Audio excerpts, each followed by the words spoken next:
Morning. അപ്പോൾ ഞാൻ ഇന്നൊരു ബ്രേക്ക്ഫാസ്റ്റ് റെസിപ്പി ആയിട്ടാണ് വന്നിരിക്കുന്നത്. ബ്രേക്ക്ഫാസ്റ്റ് റെസിപ്പി മാത്രമല്ല, വളരെ ഹെൽത്തി ആയിട്ടുള്ള റെസിപ്പിയാണ്. എന്താണെന്ന് വെച്ചാൽ നമ്മുടെ ഓട്സ് ഉപയോഗിച്ചിട്ട് നമ്മൾ ഉണ്ടാക്കുന്ന അപ്പത്തിൻ്റെ റെസിപ്പിയാണിത്. അപ്പോൾ ഓട്സ് ഉപയോഗിച്ച് നമുക്ക് തേങ്ങയും തേങ്ങാപ്പാലും ഒന്നും ചേർക്കാതെ വളരെ എളുപ്പത്തിൽ ഉണ്ടാക്കാൻ പറ്റുന്ന അപ്പമാണ്. ഇൻസ്റ്റൻറ്റ് അപ്പമാണ് കേട്ടോ. അരമണിക്കൂർ സമയത്തിനുള്ളിൽ നമുക്ക് ഈ ഒരു അപ്പം ഉണ്ടാക്കിയെടുക്കാം. അപ്പോൾ എന്തായാലും നിങ്ങൾ ഇതുപോലെ ഈ ഇൻസ്റ്റൻറ്റ് ഓട്സ് അപ്പം ഉണ്ടാക്കിയിട്ടില്ലെങ്കിൽ ഉറപ്പായിട്ടൊന്ന് ട്രൈ ചെയ്യൂ. വളരെ ഈസിയാണ്, അതുപോലെ തന്നെ കഴിക്കാൻ ഹെൽത്തിയുമാണ്. അപ്പോൾ എങ്ങനെയാണ് നമ്മുടെ ഇൻസ്റ്റൻറ്റ് ഓട്സ് അപ്പം തയ്യാറാക്കുന്നത് നോക്കാം. നമുക്ക് നമ്മുടെ ഇൻഗ്രീഡിയൻസ് നോക്കാം. നമ്മളിപ്പോൾ 1 കപ്പ് ഓട്സ് എടുത്തിട്ടുണ്ട്. അതിലേക്കായിട്ട് 1/2 ടീസ്പൂൺ ഈസ്റ്റ് എടുത്തിട്ടുണ്ട്. ഇൻസ്റ്റൻറ്റ് ഈസ്റ്റാണിത്. അതുപോലെ തന്നെ 1/2 ടേബിൾ സ്പൂൺ പഞ്ചസാര എടുത്തിട്ടുണ്ട്. പിന്നെ നമുക്ക് വേണ്ടത് ആവശ്യത്തിന് ഉപ്പും 1 കപ്പ് വെള്ളമാണ്. 1 കപ്പ് ഓട്സിന് 1 കപ്പ് വെള്ളം. അത് നമ്മൾ എടുക്കുന്ന ഓട്സിൻ്റെ ബ്രാൻഡ് മാറുന്നതനുസരിച്ച് 1 മുതൽ 1.25 കപ്പ് വരെ വെള്ളം ചേർക്കേണ്ടി വരും. അപ്പോൾ ഞാൻ എടുക്കുന്ന ഓട്സിന് 1 കപ്പ് വെള്ളമാണ് വേണ്ടത്. അപ്പോൾ ആദ്യം നമുക്ക് ഈ ഓട്സ് ഒന്ന് നന്നായിട്ട് പൊടിച്ചെടുക്കണം, ഫൈൻ പൗഡറായിട്ട് പൊടിച്ചെടുക്കണം. അതിനുശേഷം വേണം നമുക്ക് ബാക്കിയുള്ള കാര്യങ്ങൾ മിക്സ് ചെയ്യാനായിട്ട്. അപ്പോൾ നിങ്ങളുടെ കയ്യിൽ ഇൻസ്റ്റൻറ്റ് ഈസ്റ്റ് അല്ലാന്നുണ്ടെങ്കിൽ ഒരു 6 മണിക്കൂറെങ്കിലും മിക്സ് ചെയ്ത് വെക്കേണ്ടി വരും കേട്ടോ. ഇൻസ്റ്റൻറ്റ് ഈസ്റ്റ് ആണെന്നുണ്ടെങ്കിൽ 1/2 മണിക്കൂർ നമുക്ക് മിക്സ് ചെയ്ത് വെച്ചാൽ മതി. പിന്നെ ഇൻസ്റ്റൻറ്റ് ഈസ്റ്റ് ഇല്ലാന്നുണ്ടെങ്കിൽ പിന്നെ ഒരു ഓപ്ഷൻ കൂടി പറയാം. ഒരു 1/4 ടീസ്പൂൺ ബേക്കിംഗ് സോഡയും കൂടി ചേർത്ത് മിക്സ് ചെയ്ത് വെക്കുകയാണെന്നുണ്ടെങ്കിൽ നമുക്കൊരു 1 മണിക്കൂറിനുള്ളിൽ പൊങ്ങി കിട്ടും. അപ്പോൾ നിങ്ങൾ ആക്റ്റീവ് ഡ്രൈ ഈസ്റ്റോ അല്ലെങ്കിൽ സാധാരണ ഈസ്റ്റോ ആണോ ഉപയോഗിക്കുന്നതെന്നുണ്ടെങ്കിൽ 1/4 ടീസ്പൂൺ ബേക്കിംഗ് സോഡയും കൂടി ചേർത്ത് മിക്സ് ചെയ്ത് വെച്ചിട്ട് 1 മണിക്കൂർ കഴിയുമ്പോൾ അപ്പം ഉണ്ടാക്കിക്കോളും, നന്നായിട്ട് പൊങ്ങി കിട്ടിക്കോളും. അപ്പോൾ ആദ്യം നമുക്കിതൊന്ന് പൊടിച്ചെടുക്കാം. അപ്പോൾ നമ്മൾ മിക്സിയുടെ ജാർ എടുക്കുമ്പോൾ നന്നായിട്ട് ഉണങ്ങിയ ജാർ എടുക്കുക കേട്ടോ. ചെറിയ ജാറാണെങ്കിലും വലിയ ജാറാണെങ്കിലും നല്ല ഉണങ്ങിയ ജാർ എടുക്കുക. അതിനുശേഷം നമ്മുടെ ഓട്സ് ചേർത്ത് കൊടുക്കുക. ഓട്സ് വറുക്കുക ചൂടാക്കുക ഒന്നും വേണ്ട. വെള്ളം എടുക്കുമ്പോൾ ഇളം ചൂടുവെള്ളം എടുക്കുക, അത് പ്രത്യേകം ശ്രദ്ധിക്കുക. ഇനിയിപ്പോൾ ഞാനിതൊന്ന് നന്നായിട്ട് പൊടിച്ചെടുക്കട്ടെ. ഇളം ചൂടുവെള്ളം ചേർത്ത് തന്നെ നമ്മളെപ്പോഴും മിക്സ് ചെയ്തെടുക്കുക. ഇനിയിപ്പോൾ നമ്മുടെ ഓട്സ് പൊടിച്ചെടുക്കുക. ഇപ്പോൾ നമ്മുടെ ഓട്സ് നന്നായിട്ട് നമ്മൾ പൊടിച്ചെടുത്തിട്ടുണ്ട്. ഇതൊരു വലിയ പാത്രത്തിലേക്ക് നമുക്ക് മാറ്റി വയ്ക്കാം.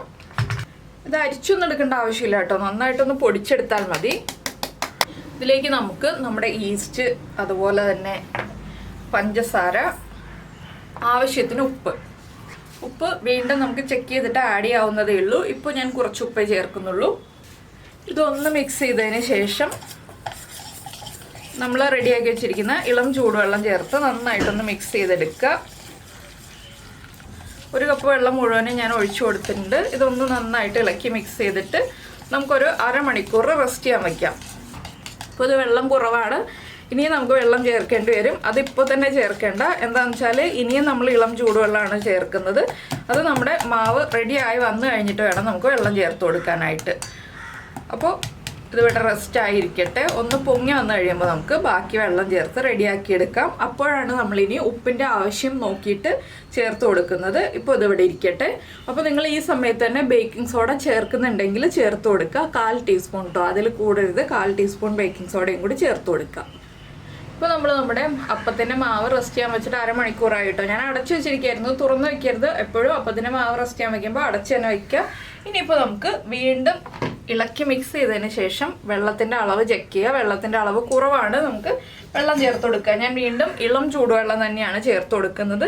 ഇത് പാലപ്പത്തിൻ്റെ പാകമല്ല കേട്ടോ, നമ്മുടെ സാധാരണ അപ്പത്തിൻ്റെ പാകമാണ്. അപ്പോൾ പാലപ്പത്തിൻ്റെ പാകമായിട്ട് നിങ്ങൾ കാണരുത്, സാധാ അപ്പത്തിൻ്റെ പാകമായിട്ട് നോക്കുക. അപ്പോൾ വെള്ളം ചേർത്ത് നന്നായിട്ട് മിക്സ് ചെയ്യാം.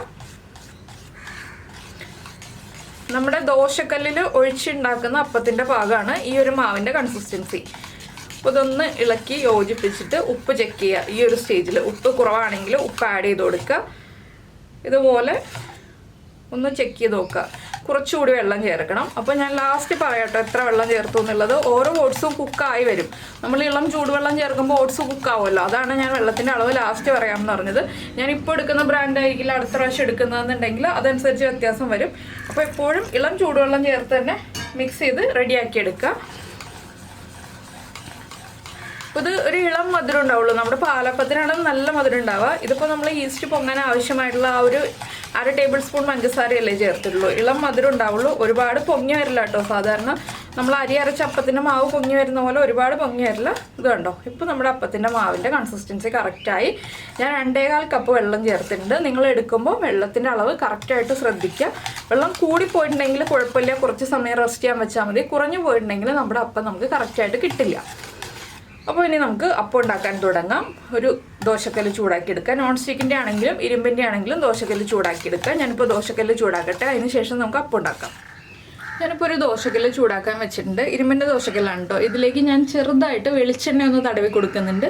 നിങ്ങൾ നോൺ സ്റ്റിക്ക് പാനിലാണ് ഉണ്ടാക്കുന്നതെങ്കിൽ എണ്ണ തടവേണ്ട ആവശ്യമില്ല. ഞാൻ ഇരുമ്പിൻ്റെ ദോശക്കല്ല് ഉണ്ടാക്കുന്നതുകൊണ്ടാണ് ചെറുതായിട്ടൊന്ന് വെളിച്ചെണ്ണ തടവി കൊടുക്കുന്നത്. ഒരു 2 ഡ്രോപ്പ് വെളിച്ചെണ്ണ മതി. ഇതൊന്ന് നമുക്ക് ഒന്നൊരു ബ്രഷ് ഉപയോഗിച്ച് ചെറുതായിട്ടൊന്ന് തടവി കൊടുക്കാം. എന്താണെന്ന് വെച്ചാൽ നമുക്ക് അപ്പം വേഗം വിട്ട് കിട്ടാനാണ് ഇതുപോലെ ഒന്ന് തടവി കൊടുക്കുക എന്ന് പറയുന്നത്. ഇതിലേക്ക് ഒരുപാട് തിക്കായിട്ടും ഒരുപാട് തിന്നായിട്ടും നമുക്ക് അപ്പം ഉണ്ടാക്കണ്ട. ചെറിയ തിക്നെസ്സോടുകൂടി നമ്മുടെ അപ്പത്തിൻ്റെ മാവ് ഒഴിച്ചു കൊടുക്കാം. ഒന്ന് ഇളക്കി ഒഴിച്ചു കൊടുക്കാം കേട്ടോ.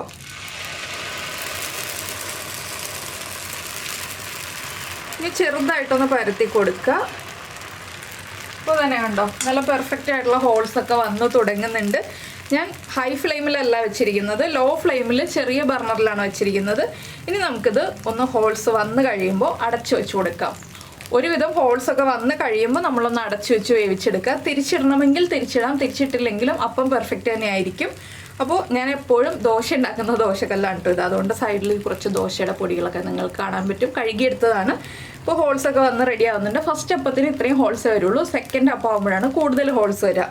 അപ്പോൾ നമ്മുടെ അപ്പം എന്താ കുക്കായി വന്നിട്ടുണ്ട്. കുറച്ച് സമയം നമ്മൾ ലോ ഫ്ലെയിമിൽ അടച്ചു വെച്ച് തന്നെ കുക്ക് ചെയ്യണം കേട്ടോ. അതിന് ശേഷം നമ്മൾ തുറന്നു വരുമ്പോൾ ഇതുപോലെ സൈഡിൽ നിന്നൊക്കെ വിട്ട് വരുന്നുണ്ടെങ്കിൽ അപ്പം എടുക്കുക.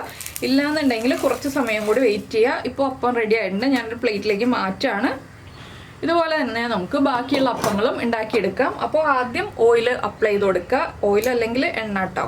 എണ്ണ എന്ന് വെച്ചിട്ടുണ്ടെങ്കിൽ വെളിച്ചെണ്ണ അപ്ലൈ ചെയ്ത് കൊടുക്കുക. അതിനുശേഷം അപ്പം ഒരുപാട് തിക്കല്ല ഒരുപാട് തിന്നല്ല അത് നമ്മൾ പരത്തിയെടുക്കുക. അപ്പോൾ നോൺ സ്റ്റിക്ക് പാനിലാകുമ്പോൾ എണ്ണ അപ്ലൈ ചെയ്ത് കൊടുക്കുകയാണെങ്കിൽ നിങ്ങൾക്ക് ആ ഒരു എണ്ണയുടെ ടേസ്റ്റും കൂടി കിട്ടും. പിന്നെ മറിച്ചിട്ട് കുക്ക് ചെയ്യണം എന്നുണ്ടെങ്കിൽ മറിച്ചിട്ട് കുക്ക് ചെയ്തെടുക്കുക. കുറേ മാവ് ഒഴിക്കാതെ കുറച്ച് മാവ് ഒഴിച്ചിട്ട് പരത്തിയെടുക്കായിരിക്കും എപ്പോഴും നല്ലത്. കണ്ടോ നമ്മൾ പരത്തി വരുമ്പോൾ തന്നെ ഹോൾസൊക്കെ റെഡിയായി വരും. പിന്നെ ലോ ഫ്ലെയിമിൽ വെച്ച് കുക്ക് ചെയ്യുക. ഇത്രയേ ഉള്ളൂ നമ്മുടെ അപ്പത്തിൻ്റെ പരിപാടി. അപ്പോൾ നിങ്ങൾക്ക് എല്ലാവർക്കും ഈ ഒരു വീഡിയോ ഇഷ്ടമായിട്ടുണ്ടാവുമെന്ന് വിചാരിക്കുന്നു. ഇഷ്ടമായിട്ടുണ്ടെങ്കിൽ നമ്മുടെ ചാനലൊന്ന് സബ്സ്ക്രൈബ് ചെയ്ത് സപ്പോർട്ട് ചെയ്യണേ. ഇപ്പോൾ ഇത്രയും ഹോൾസ് വന്നപ്പോൾ ഞാൻ ഫ്ലെയിം കുറച്ചു കേട്ടോ. അപ്പോൾ പറഞ്ഞു തന്ന കാര്യം എന്താണെന്ന് വെച്ചാൽ നമ്മുടെ ചാനൽ സബ്സ്ക്രൈബ് ചെയ്യുന്ന കാര്യമാണ്. സബ്സ്ക്രൈബ് ചെയ്യുന്നതിന് ഈ വീഡിയോയുടെ താഴെയുള്ള റെഡ് സബ്സ്ക്രൈബ് ബട്ടൺ ഒന്ന് ക്ലിക്ക് ചെയ്യുക. അതിൻ്റെ റൈറ്റ് സൈഡിലുള്ള ബെല്ലൈക്കണും ക്ലിക്ക് ചെയ്യുക. അപ്പോൾ ഓൾ എന്ന് പറഞ്ഞിട്ടൊരു ഓപ്ഷൻ കാണാം. ആ ഓളും കൂടി പ്രസ് ചെയ്തിട്ടുണ്ടെങ്കിൽ ഞാൻ എപ്പോഴും വീഡിയോ അപ്ലോഡ് ചെയ്യുമ്പോൾ നിങ്ങൾക്ക് നോട്ടിഫിക്കേഷൻ വരും. അപ്പോൾ എന്തായാലും ഞാൻ അപ്പങ്ങളൊക്കെ ഉണ്ടാക്കിയെടുക്കട്ടെ. അതിന് ശേഷം നമുക്ക് കാണാം കേട്ടോ. അപ്പോൾ ഒക്കെ കുക്കായി കഴിഞ്ഞിട്ട്. അപ്പോൾ നമ്മുടെ അപ്പങ്ങളൊക്കെ ഇതാ റെഡിയായി വന്നിട്ടുണ്ട്. ഇതുപോലെ ഇരിക്കും കേട്ടോ. നമ്മൾ ഈ ഒരു വലിപ്പത്തിലാണ് ഉണ്ടാക്കുന്നതെങ്കിൽ പിന്നെ നിങ്ങൾക്ക് കുറച്ചുകൂടി ലൂസായിട്ട് തേങ്ങാപ്പാലൊക്കെ ചേർത്തിട്ട് നമ്മുടെ പാലപ്പം പോലെ ഉണ്ടാക്കാം. അത് കുറച്ചുകൂടി ലൂസായിട്ട് തേങ്ങാപ്പാൽ ചേർത്തിട്ട് ഉണ്ടാക്കുമ്പോഴാണ് പെർഫെക്റ്റ് ആവുക. അതിൻ്റെ വീഡിയോ നമുക്ക് പിന്നീട് ഒരു ദിവസം ചെയ്യാം. അപ്പോൾ എന്തായാലും നിങ്ങളെല്ലാവരും ഈ റെസിപ്പി ഉണ്ടാക്കി നോക്കിയിട്ട് ഇഷ്ടമായി കഴിഞ്ഞിട്ടുണ്ടെങ്കിൽ നമ്മുടെ വീഡിയോയുടെ താഴെ ഒന്ന് കമൻറ്റ് ചെയ്യാനും അതുപോലെ തന്നെ ലൈക്ക് ചെയ്യാനും മറന്നു പോകരുത്. നമുക്ക് നമ്മുടെ അടുത്ത റെസിപ്പിയുമായിട്ട് വീണ്ടും കാണാം.